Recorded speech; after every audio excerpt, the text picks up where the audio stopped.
Bismillahirrahmanirrahim. Saya Auni Najah binti Muhammad Zamri bernombor menteri C22A0523.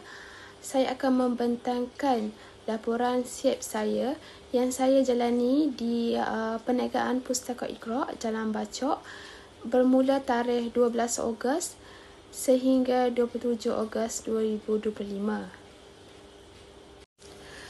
Perniagaan Pustaka Iqra ini juga merupakan sebuah perniagaan milik teknologi komunikasi yang diusahakan bersama serta menerima tempahan dan bahan cetakan. Perniagaan ini berasaskan melalui aplikasi menjual alat tulis dan perkhidmatan menjadikan di kawasan Bandar Bacok mereka lebih mudah diakses. Perniagaan ini juga beroperasi tanpa perlu hadir melalui sebuah kedai yang menumpukan kepada penyediaan perkhidmatan percetakan.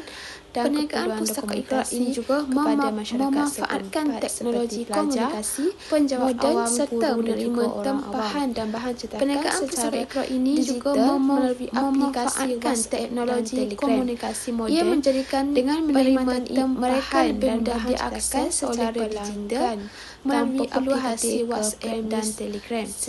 Ia menjadikan perkhidmatan mereka lebih mudah diakses oleh pelanggan ini juga memanfaatkan teknologi komunikasi secara moden.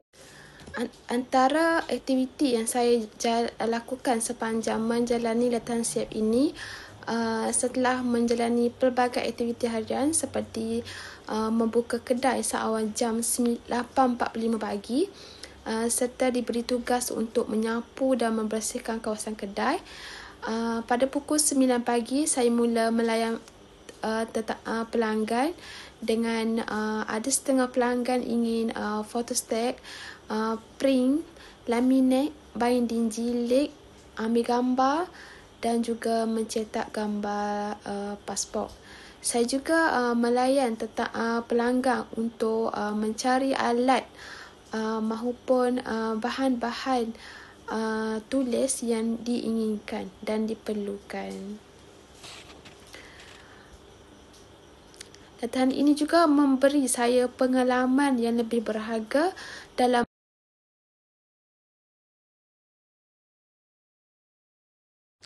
antara barang dan perkhidmatan yang dijual dan dijalankan di Pustaka Iqra ialah antaranya alat dan bahan tulis, perkhidmatan mesin photostat, perkhidmatan mesin print, perkhidmatan mesin laminate, perkhidmatan mesin binding jilid, perkhidmatan print stiker, perkhidmatan banner dan juga banting, perkhidmatan gambar pasport dan juga perkhidmatan gambar Polaroid. Banyak perkhidmatan serta alat-alat tulis yang boleh didapati di perniagaan Pustaka Iqra.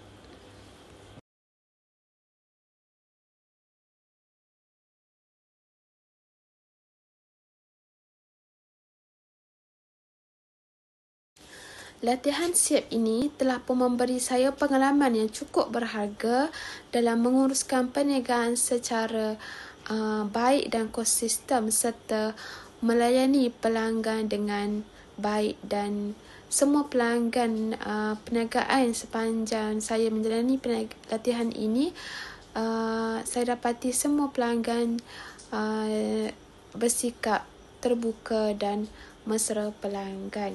Itu sahaja daripada saya. Sekian, terima kasih.